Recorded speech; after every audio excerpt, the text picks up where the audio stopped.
fanantenana mitory 4 fanantenana mitory 4 antsika Tomasina indray zao tory teny ankira lehibe atolotry ny trompetra fanantenana FLM tobo fanantenana 67 hectares avy any Antananarivo.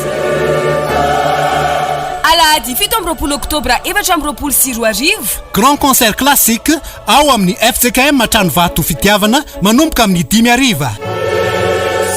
trompetra fanantenana FLM tobo fanantenana 67 hectares Anjomara amin'ny fitiavana FCKM Tranovato fitiavana Akonsalem FLM depo Analakninina tsy misy vidibidirana fa rakitra ny tatazana tongava maro mba tsy ho diso anjara